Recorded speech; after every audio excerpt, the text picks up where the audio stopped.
Whether Christopher Hitchens and Richard Dawkins and others are becoming more popular, is this the wave of the future, or is this the last gasp of 18th, 19th century atheism? Who knows? My hunch is that it's more last gasp than wave of the future. Certainly. It seems like ever since Time magazine ran that infamous cover, "Is God Dead?" It seems like every decade people think that atheism's on the march, and they're usually proven wrong. Yeah, exactly. Yeah. One thing, though, I'd like to raise and ask your opinion on is the fact that we have the question when it comes to these kind of the two camp sects of humanism, or Judeo-Christian versus Judeo-Christian backgrounds and foundations, the question of morality. And in the secular humanist camp, they, like Christopher Hitchens will mention Smerdyakov and the brothers Kamaso saying, without God everything is permissible, but that's not true. There can actually be a set guideline of morals based on maybe human law, based on just simple moral coercion. Do you believe that is possible, or do you need a set foundation like the Ten Commandments to truly guide a society? Well, I have a book coming out called American Babylon, Notes of a Christian Exile, in which I, in one chapter, ask the question, can an atheist be a good citizen? And the answer is both yes and no, as you might expect. That is to say, there are many atheists who, as you say in the conventional sense of the word, are moral people. They pay their taxes, they're good neighbors, they are faithful to their spouses, etc., etc. But when it comes to being able to provide an answer as to the foundation of moral behavior, then it seems to me that the atheist is in very deep trouble. Why should we, for example, respect the dignity of human beings who are, whether in the womb or at the end of life, living lives that, quote, are not worth living, and who are a drag upon the society and a burden to others?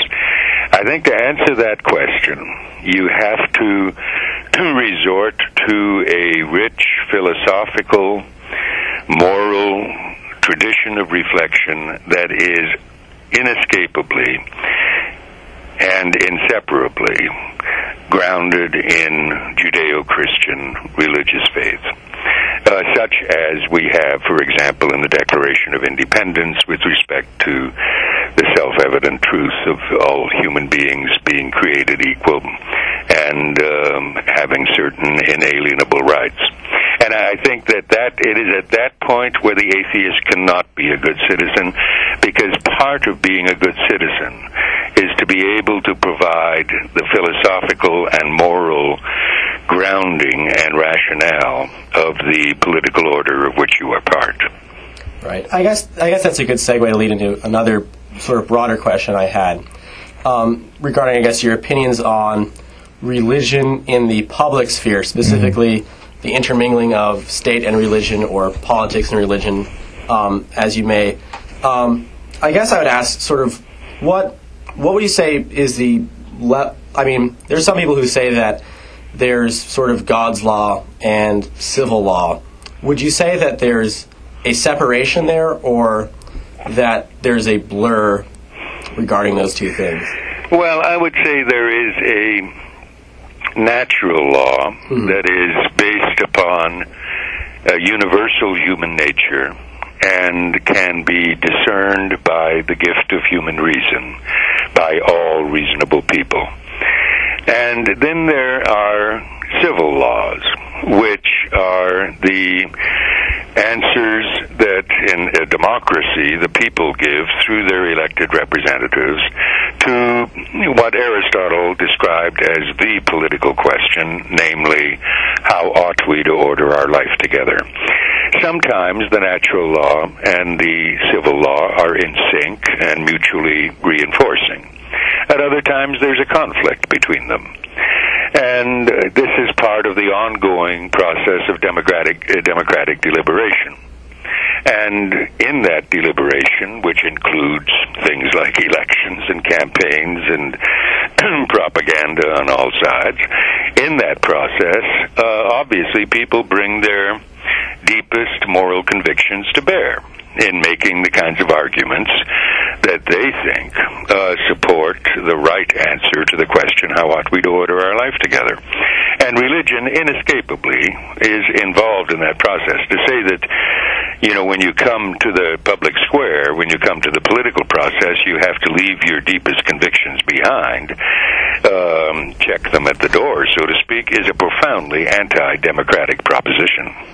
Right. I feel, especially with Mitt Romney and John Edwards running in their respective primaries, both of the gentlemen said, "Listen, my religion doesn't bear on my politics," but at the same time, I feel that just realistically speaking, there is that aspect, there's that inseparable aspect, because if you say your religion doesn't affect your politics, your view of morality has to affect your politics, and obviously your religion, your view of morality is contingent upon your religious beliefs. Whether you're exactly right, and any idea of the separation of church and state, which is a very good idea, even though it's not in the Constitution, but it's a very good idea, indeed an absolutely essential idea for our kind of society. Any distortion of that idea of the separation of church and state that ends up with the separation of religion from public life is thoroughly dead-ended. Right. So I guess, I think you made it pretty clear that you would find it difficult for someone, say, whether it be a conservative or a liberal politician, to sort of leave their religion at the door when they enter, say, the legislative chamber. Oh, emphatically so. What they owe to their constituents, as the great Edmund Burke said back in the 18th century, is their best moral judgment. And that moral judgment is something about which they ought to be quite upfront and articulate, and then people will decide, okay, do we want somebody with these moral discernments and judgments to be in a position representing us? And obviously, the candidate, whether he be left, right, or center, or somewhere else on the spectrum, has to make the best case he can in order to persuade people that he's the kind of person with the kind of moral discernments and character that they want to represent them. You said earlier, a couple answers ago, that the natural rights are understandable and recognizable by every individual. Mm-hmm. If that is so, going back to one of the previous questions, then can someone who has no religious background, does not even credit kind of the Judeo-Christian belief system, can that person though have a respect for life, have a respect for individual liberty, be pro-life, just because they believe in natural rights which come just from nature? Oh, sure. They don't have to be a Christian or a observant Jew or have any kind of religious commitment at all. There's an organization called Atheists for Life. Now, I don't think their argument is very coherent. I don't think, if you press it hard, it's not clear why they are for life, but thank God they are. And I guess, in attaching to this, how would you describe yourself politically? Since you've been attacked by some as a neoconservative, described by others as a paleoconservative, and I believe you once described yourself as a paleoliberal. So do you fit into any ideological corner, or is there more nuance, I suspect? Yeah, I don't know that anybody's ever described me as a paleoconservative, but perhaps somebody has. I've been called many things. Right. I'll tell you, many, many years ago, when I was a young man and very active in the civil rights movement and the anti-Vietnam War movement in the 1960s, I wrote in the Christian Century that I hope all my life to be religiously orthodox, culturally conservative, politically liberal, and economically pragmatic. I called that my quadrilateral, my four basic principles.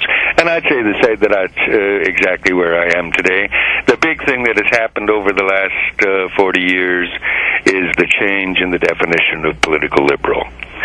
And by political liberal, I mean classical liberalism, as represented in recent American history by, for example, someone like Dr. Martin Luther King. Okay.